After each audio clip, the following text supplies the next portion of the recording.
Yo, what's up, you guys? It's your girl, Trudy LPC, and thank you for tuning in to this week's episode of the Self-Aware and Effed Up podcast.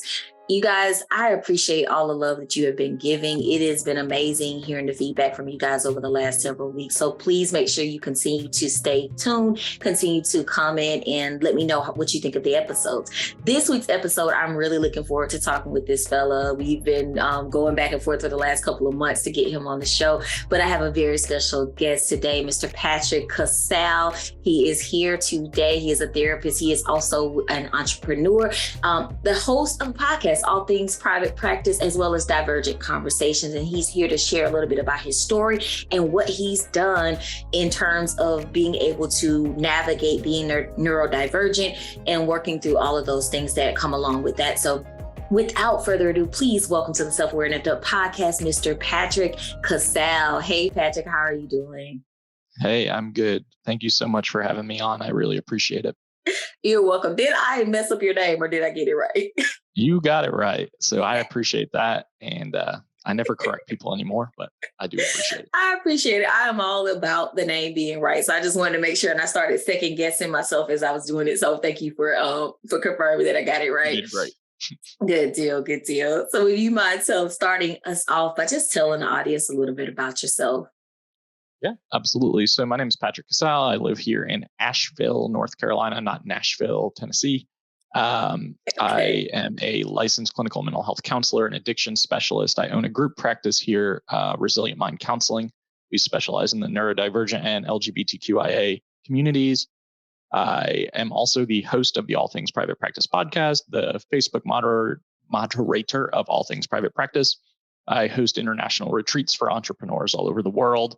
And I am the co-host of the Divergent Conversations podcast, which is a podcast about autistic ADHD mental health life experience. Wow. So you do a lot. I feel like a lot coming out of my mouth. Yeah. And I feel like I didn't even name a couple of things. Yeah, you got a lot going on. I learned something new about you, though, from that intro. So we'll definitely dive into that a little bit. I love when I meet fellow clinicians that specialize in working with LGBTQIA plus populations. I am a member of the community, so I love offering services for that population. So when I see other clinicians, it's just like hats off to you. So definitely thank you for sharing that part of your journey. So you kind of gave me the business which I'm cool with. I like business Patrick, but I want to know a little bit more about personal Patrick and what that journey has been like for you. Personal Patrick. So I live in Asheville. I've been here now since 2011. I moved here from upstate New York at that time. And during that time, I was running from my life. Massive gambling addiction, like as bad as it gets, in trouble with like bookies and people coming to your home and, overdrawing your bank account and stealing from people, and as bad as it could be. And I was really trying hard to just figure out my life. And I had come to Asheville back in graduated college in 2008, right into the recession, which was awesome. And then my ex-fiance and I came down here in 2009 to check it out, thinking about moving from New York. And she didn't want to leave the small town in New York where she was from. Inevitably ended up breaking up large part due to my gambling addiction.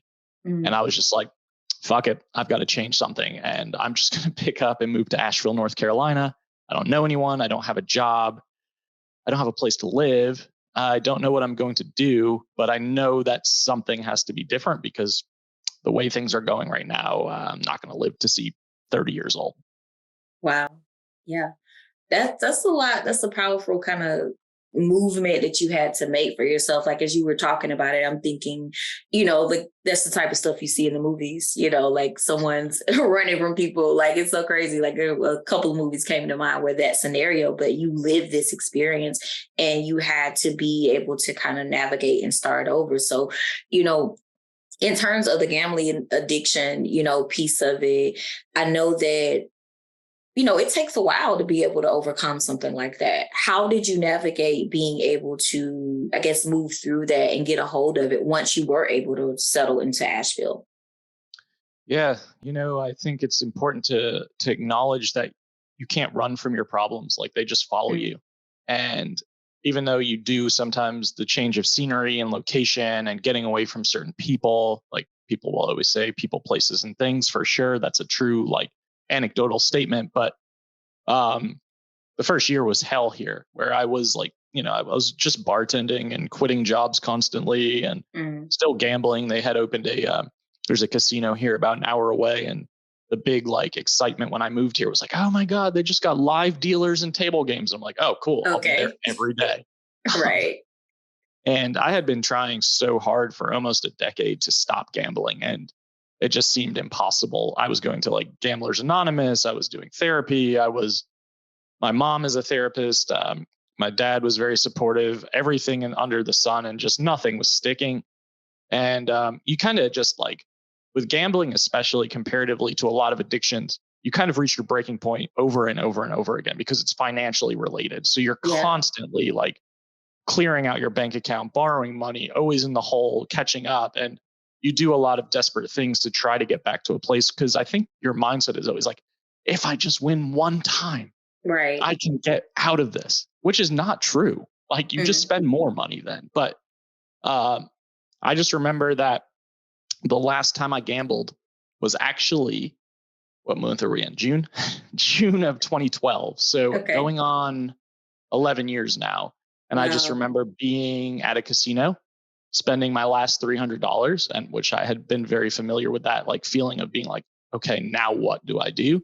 And I just left and I was like, I can't do this to myself anymore. Like I'm 25 years old. I'm ruining my life. And there's just never going to be a possibility on the horizon if this doesn't stop. And that was the last time I gambled. And I don't know what the like final straw or tipping point was, because everyone has a different experience with that in terms of addiction. But I just have never looked back since that time. Wow. Yeah. Well, I'm glad you got out of that, because definitely, you can end up in a lot of trouble dealing with something like that, especially like you say with bookies and all of that. Like I said, I'm sensationalizing it in my head, but I'm sure the lived experience of it was not fun to be a part of, So I love that you were able to navigate through that. And I can't even imagine a gambling addiction, because I go and once I lose about $40, it's like over with. So yeah, I was always jealous of people like that. Like my friends would either win $100 or like lose 40, and they'd be like, okay, that was fun. I'm like, hell no, like you got to get that money back. But yeah, in college, definitely remember bookies coming to my fraternity house, like making me get in their car. And my mindset was like, okay, I'm going to die. And then that person would say like, I'm not going to hurt you, when I would sit in the car and be like, okay. Like, but horrifying 10 years of my life, I would say. It taught a lot of life lessons too, and definitely helped formulate into becoming a helping professional. Wow. Yeah. So were you always kind of interested? I heard you say earlier your mom was a therapist. Like, were you always interested in being a therapist? I think I was not. Like I don't have a great relationship with her. And I think for a long time I fought the notion that I was really good at helping people who were feeling like they were outside looking in, felt like they didn't belong, felt like an outcast, like felt very alone in this world. And I was always able to connect with people and support them. And my friends in college would even make fun of me because I would always be talking to homeless individuals in upstate New York, like supporting them with their mental health. And it just was always a part of my life. I think I fought that notion for so long because my mom was an LCSW, and I was like, I will never do this profession. And then one day it was just kind of like, well, I think this is what you're supposed to be doing. Wow. Okay. So you kind of got pulled into your purpose as a therapist and as a helping professional, even though it's something you were like, nah, I don't really want to do that. So I always love that, because I was like the exact opposite. I've always wanted to be a therapist. So I love to hear people's journey, like, because it was always there for you. It just, you had to catch up with what you were supposed to be doing. So definitely love that part of your story. But that's not all of your story. Yeah, I know, you mentioned that you host a podcast called Divergent Conversations, or co-host a podcast called that. And this, conversations about being neurodivergent, that is coming up a lot more in today's society. Do you mind sharing a little bit about your journey to discovering this part of you? Yeah, absolutely. So it's definitely coming up more in society. I think we're seeing a huge neurodiversity affirmative movement right now with people who are openly talking about their neurodivergent lived experiences, especially around ADHD and autism. I mean, damn, TikTok is flooded with ADHD autistic clips and conversations. But I kind of always knew that I was ADHD. And I think for young white, cishet white boys, like it's so commonplace to just be like, he's ADHD because he's unruly or disruptive or like can't sit still. Um, the autism thing was definitely like, I talk about the grief relief process a lot on the Divergent Conversations podcast of like grief I got late diagnosed, I should say. I got diagnosed last year. And what led to that diagnosis was I was actually at a conference in Hawaii and I went to see the Anthony Bourdain Roadrunner movie with some grief therapists who were there. And it was a horrible fucking idea to like go see this tragically sad movie while on a conference in Hawaii. And I just started to like really resonate with his story about this kind of push pull of wanting to always be gone, but always wanting to be home and never feeling quite content or centered or anchored or connected. And I started to realize like most of my relationships, people are much more drawn to me than I am to them. And I started to also realize like, I don't really feel connection. Like I don't really feel a part of, or like I've ever fully arrived or landed. And I remember talking to a friend and she was like, I think you need to go get diagnosed to find out if you are autistic, because everything we talk about when we hang out is kind of hitting on that lens. So I ended up doing testing and it was very like overwhelmingly obvious that that was the result. And my own internalized ableism kicked in where I was like, I'm not autistic. Like I own 2 businesses. I'm successful. I'm high functioning, like blah, blah, blah, blah, blah. And had to work through a lot of that as well. But ultimately, it has brought so much relief to my life because it allows me to see the world through a lens where it's like, okay, this is why this feels the way it does, or this is why you see the world the way you do, or communicate the way you do. It's really given me permission to unmask quite a bit. But I also always say there's a grief process because with any lifelong diagnoses, especially one that's considered a disabling condition, you would feel like, fuck, what if I knew this when I was younger? How much easier could life have been if we could have pinpointed this? Or like, how much easier would it have been to move through the world socially? But, you know, those are the things that you have to existentially wrestle with too. Yeah. Wow. That is a lot to kind of wrap your head around. And I can understand it being something that you would have to grieve because it is a life kind of changing diagnosis. The way you kind of describe it is a little bit different, I guess, than I've seen it show up sometimes throughout my life. Like I remember my first experience with someone who was diagnosed with autism was in high school. And there was a mix of that. It was very high functioning, very intelligent kid, but there was a mix of that. Also with some other like echolalia. He had some different things that would impact him in the classroom. And you'd be kind of scared, like we don't know what's going to happen. So for people who maybe have that first lens of like, this is what it looks like versus, okay, I have 2 successful businesses and I've been able to function very well. Like how would you describe that contrast or that difference to someone that may be fearful of someone who has been diagnosed with autism? Yeah, I think there's a lot of stigma around autistic people and misconception too. So, I think what happens, right, is like we all have this like vision in our heads or this perception in our minds of like what autism looks like and who it is and who it affects. And what I thought about a lot is like I worked in group homes when I was in college and things like that. And I was like, oh, this is very clearly someone who's autistic and someone who's very clearly like nonverbal or really struggles with functioning. And I think that is a really ableist view of autism in general. Yeah. And when you realize like autism is so prevalent, like we're learning so much more about people who are autistic. We're learning so much more about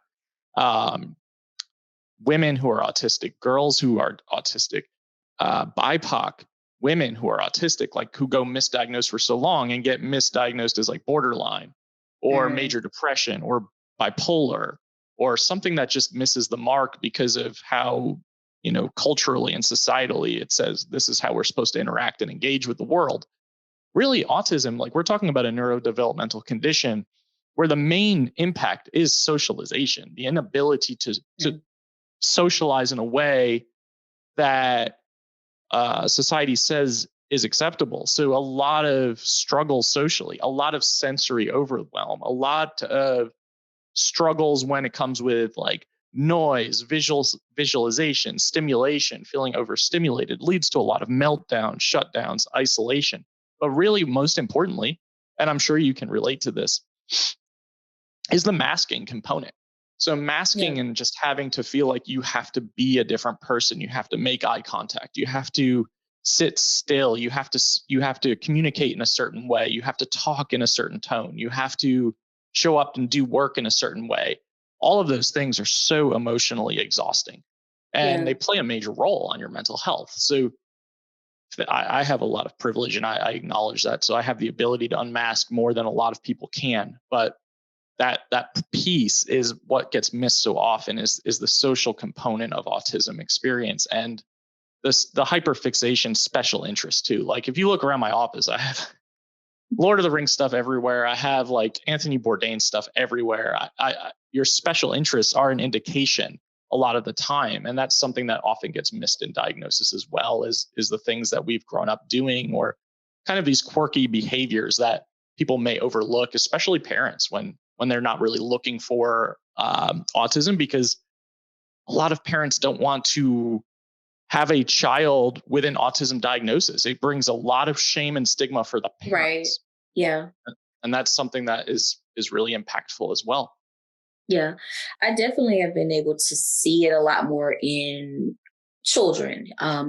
During my internship, I worked with an agency where we had a psychologist there, and that was her specialty. And so I had the privilege of working with a lot of very young kids who were pretty early diagnosed and were part of these social skills group to try to help them develop those skill sets, but for a lot of times adults, when they're first recognizing it can be pretty scary, because it's like, okay, now I know what this is, but I don't really know how to actually navigate. What advice would you give to someone who maybe is just newly diagnosed, or an adult that's newly diagnosed and is learning to kind of navigate this newfound kind of discovery about themselves?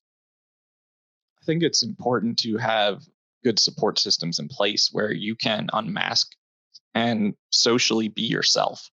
I think that's a really big struggle for a lot of late diagnosed or adult diagnosed autistic ADHD adults, is to find their place in the world, because I think that's so often a common experience where you just feel like you just don't belong or you don't fit in.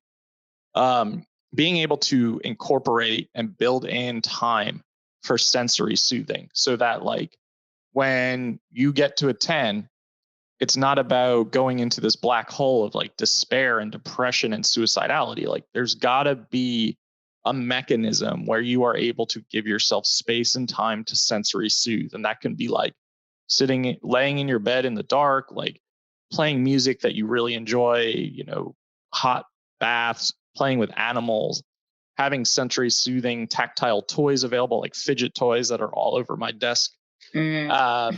But really trying to figure out the ways to be able to offset and combat some of that stress and overwhelm that comes with just existing in a neurotypical world, because a lot of autistic ADHD folks don't have the ability or privilege to work for themselves like I do. Like some people have to show up to a 9 to 5, Monday to Friday, which really doesn't suit their nervous system. And having to figure out ways to get through that day and socialize with your coworkers and communicate and take on tasks and maintain your executive functioning. So really, really trying to attend to your sensory needs. That's a really important piece of this. Wow. So as you were speaking, I'm over here diagnosing myself. I know that I know that I shouldn't do that, but I'm just thinking about like all the little fidgets on my desk and my little sensory little sound machine and my aromatherapy and all the things that I have to do to function at work. And I say it's because, these people just get on my nerves every day. But the reality is I do experience a lot of sensory overload, especially when I travel. It's kind of like it takes a couple of days to just be able to get travel out of my head and reground myself, and of course, like I know I'm super, super ADD, and have been for a very long time, but I'm looking at some of those other things that you were speaking about. And it's like, okay, well, maybe I need to get checked out myself. But I definitely appreciate that advice because it's like, there are things that I'm doing, but a lot of times when I speak with clients about coping skills, it's like, it doesn't register for them some of those things that they can do. And so I definitely appreciate you sharing those things that a lot of us probably need to use anyway, because life can be overwhelming at times. And all of those things are really good tools that we can use and have. Yeah. Yeah, that's a good point. I mean, life is overwhelming in itself. So just having tools readily available like fidget toys, sensory soothing, weighted blankets, weighted anything, like anything to create pressure, regulate that nervous system. But yeah, just carving out the time in your schedule, even if it's 20 minutes, like I know for myself when I'm way too overstimulated or I've experienced too much sensory overload, like I have to go into like a dark, deep place where it's quiet and there's not distraction and there's no additional stimulation because your brain is just like, and your system is screaming like, I can't do this anymore. And you have to allow yourself to have that time where you can unmask on your own, when you can be just not having to put on that facade, not having to keep up that appearance, and just allow yourself to sink into whatever feels most comfortable for you. Yeah. Wow. Well, thank you for affirming a lot of things for me. And now I know what I need to do after we finish recording. Let's go get it in Listen there. to the Divergent Conversations podcast, and if it feels relatable and you're like, oh, that sounds like me, well, then it's a good indication of like, well, where do we go from here? Right. Definitely have to check that out. And so, Patrick, I want to shift gears a little bit and give you the question. And when I say the question, anybody that's listening knows what that question is. How do you identify or connect with the idea of being self-aware and fucked up? I think it's you're holding both spaces, right? Which is such a fucking therapeutic answer. But like the understanding of I can acknowledge addiction, struggle areas for sure. So if we want to classify that as being like fucked up, and then the other hand, we're holding the self-awareness that you have those qualities and tendencies and traits. And these are things that you need to examine and work on and constantly be supporting within yourself. I think both are important, because good helpers, good helping professionals in whatever capacity have gone through their own healing journeys. Hopefully, let's say like hopefully. I know a lot of therapists who like, I don't really believe in therapy. Which is some bullshit, but that's fucking horrifying. But I think like, I can look back at all of the stuff that I did and experienced when I was struggling with gambling or just bad decisions I've made, as a human being, but also the awareness to say, I'm going to give myself some grace and some compassion, but I'm going to work on those things. Like I'm not going to just let them exist out there without giving them attention, without healing those parts of myself. So I try really hard to do both of those things all the time. And just, I think one grounds you in humility too, to allow you to know like you are human and human experience is a lot of suffering, but also at the same time, you can't just like not do anything about it. You have to work on yourself as well. And I think that's a lifelong journey. Yeah. Gotcha. Well, I love that, you are so open about your journey because I feel like there's so much, like you said earlier, stigma around individuals who are neurodivergent because we do live in a very, unfortunately, neurotypical world. So I love that openness that you have. But I know you also have some other things going on outside of your personal struggles and journey through this, realization of what you are dealing with and being able to now use those tools to help self-soothe. But like you said, you own two businesses. You have been able to thrive in so many different ways. And I want to hear a little bit more about those things that you do on a professional level, even with overcoming everything that you had to go through personally. Sure. Yeah, absolutely. I hate bragging on myself. It always feels weird. Um, and I do want to just say that I think that like I've been open my whole life about struggle because I believe that being open and transparent is advocacy at a large level because it allows for humanization and normalization and the reduction in stigma. Um, so yeah, I shifting gears. I own a group practice, and I think that we've been open as a group practice now for 2.5 years, maybe. We have 17 therapists, 2 med providers, an office manager. I hired a bunch of my friends when I started. People will say, Okay. don't do that, but it's worked out so far, so good. Good. We really value people over profit in the business and really just trying to offer a environment where people get treated differently than what they've been used to and appreciate it and really practicing what we preach as mental health professionals in terms of self-care, which I think is a buzzword that we ultimately don't often like pursue, but we require 4-day work weeks. We don't encourage them. We require them. We really try hard to ensure that people are making good money, that people feel really good about the work that they're doing. And that ties in with my coaching business, all things private practice, because that's what I've been doing at a national level for the last 3 years as well, is helping mental health professionals just kind of step out of this box of we have to be head nodding, silent, robotic, Mm, sterile, shawl wearing. How does it make you feel? Like walking DSMs on our site today, like really trying hard to ensure that we know that we are humans and we are helpers, but both can exist and we can make money and we can support people simultaneously. And we can also embrace our authentic sides of ourselves. So that's really been a big part of all things private practice, is just helping people kind of break the mold a little bit.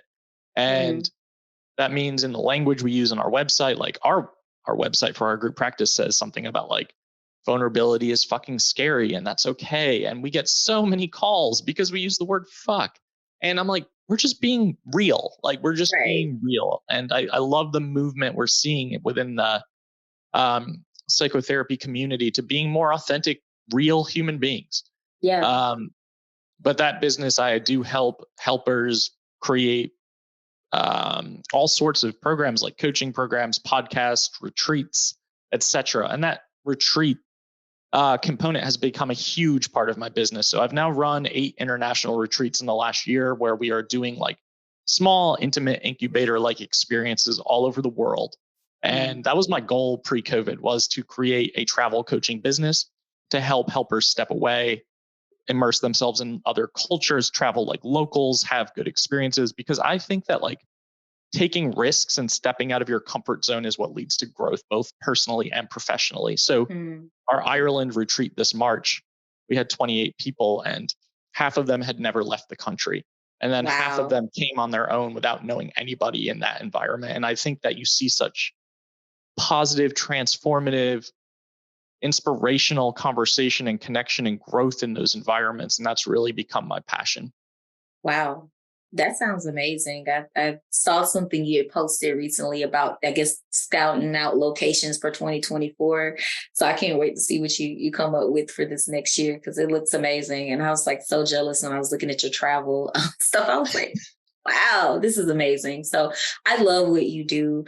And I love the fact that you create this space for people to be authentic and not have to be this, old, if we're being really honest, cisgender white male ran, psychotherapy Yes. kind of model, and really just being able to break that mold. So I really appreciate what you are doing with your agency. So Patrick, how can people connect with you? How can they, use your services, all of that good stuff? How can they find you and follow you?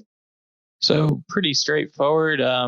All things private practice is the Facebook group that you can join. That can be if you're a mental health professional who's in private practice or wants to go into private practice. All things private practice on TikTok, all things private practice on Instagram. The All Things Private Practice podcast is on all major platforms. And then if you're more interested in the neurodivergent piece, you can check out the Divergent Conversations podcast that's on all major platforms as well. And I co-host that with another autistic ADHD psychologist, Dr. Megan Neff. Okay. All right. Well, all things private practice seems to be the theme throughout all of that, and then Divergent Conversations. But I will make sure that all your information is in the description of this episode so that people can connect with you and use your services and just kind of follow your journey, because it's an amazing journey. And I've enjoyed following your journey so far. So I hope to continue to stay connected and definitely see what you have going on in the future. But Patrick, I really, really, truly appreciate your time and energy that you brought today. So thank you so much. Thank you so much for having me. It was a pleasure. Very, very much so a pleasure for me as well. So you guys, make sure that you connect with Patrick. His information will be in the description of this episode. Also, make sure that you follow me, Tree the LPC, on all social media platforms under the handle Tree the LPC. Until next time, be safe, be well, and make sure that you take care of your mental health.